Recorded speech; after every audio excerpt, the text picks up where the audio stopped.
এই তালের সিজনে তাল খেতে ভালোবাসেন না এমন লোক কিন্তু খুবই কম আছেন।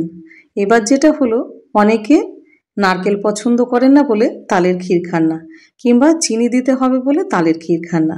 তা আজকে রেসিপিটা শুধুমাত্র তাদের জন্য। নমস্কার, কেমন আছেন সবাই? নিশ্চয়ই খুব ভালো আছেন। বাসন্তী রান্নাঘরে সবাইকে স্বাগত। আজকে আপনাদের সামনে তুলে ধরেছি সুস্বাদু তালের ক্ষীর। এটা যেরকম বানানো সহজ, অত ঝামেলা কিচ্ছু নেই, এবং অনেক উপকরণও সেই রকম কিছু নেই, কিন্তু খেতে হয় দুর্দান্ত।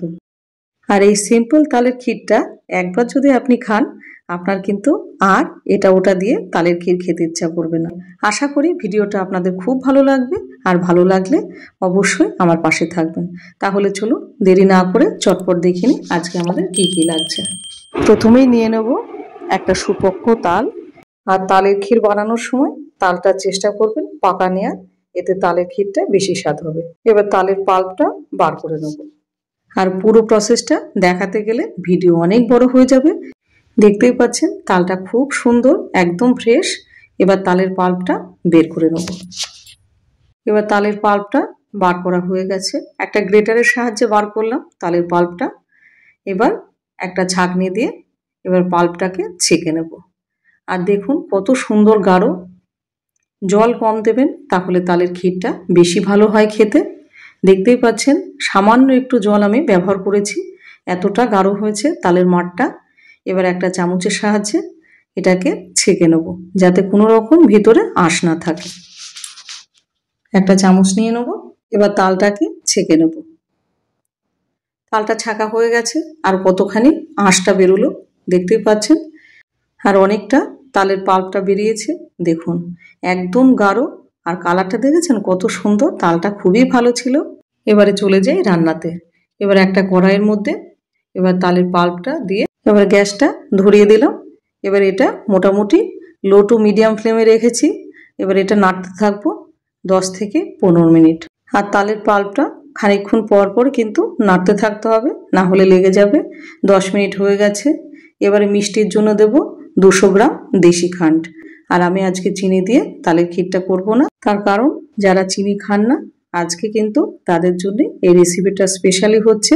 এবার খান্ড দিয়ে ভালো করে মেশাতে থাকবো মোটামুটি 7 থেকে 8 মিনিট, যতক্ষণ না এটা একটুখানি গাঢ় হচ্ছে। 8 মিনিট হয়ে গেছে। এবার এটা গাঢ় কিন্তু অনেকটা হয়ে গেছে, আর তালটা ফুটতে শুরু করেছে, দেখতেই পাচ্ছেন।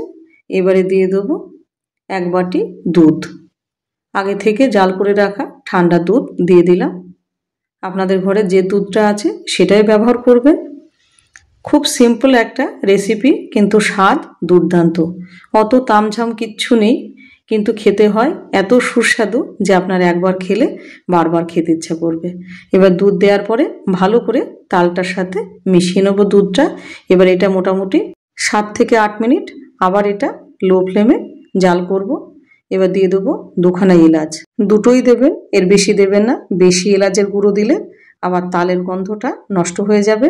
আর যদি এলাচ খেতে না চান তাহলে স্কিপ করে যাবেন। তালটা অনেকটা গাঢ় হয়ে গেছে, প্রায় 8 মিনিট হয়ে গেল জাল করছি। আর তালটা কিন্তু অনেকটা কমে গেছে। তালের ক্ষীর যত বেশি জাল করবেন তত কিন্তু বেশি টেস্ট হবে। এবারে দিয়ে দেবো 50 গ্রাম মতো কাজু, এখানে ভেঙে দিয়ে দিলাম। এতে তালের ক্ষীরটা আরও বেশি ভালো লাগবে। এই সিজনে তালের ক্ষীর তো অনেকেই খেয়েছেন, কিন্তু এইভাবে একবার সহজভাবে তালের ক্ষীর একবার বানিয়ে দেখুন। তাল থাকতে থাকতে দেখবেন মুখে লেগে থাকবে। এবার তালের ক্ষীরটা অনেকটা গাঢ় হয়ে গেছে, আর নিচে হালকা হালকা লেগেও যাচ্ছে। এবার তালের ক্ষীরটা আমাদের কিন্তু হয়ে এসছে। এবার গ্যাসের ফ্লেমটা করে দেবো অফ। তাহলে তৈরি হয়ে গেল সুস্বাদু তালের ক্ষীর। ভিডিওটা আপনাদের কেমন লাগলো? আশা করি ভিডিওটা খুব ভালো লেগেছে। অত বেশি কিছু দিইনি, খুব সিম্পলভাবে খুব সুস্বাদু তালের ক্ষীর আপনাদের সামনে করে দেখালাম।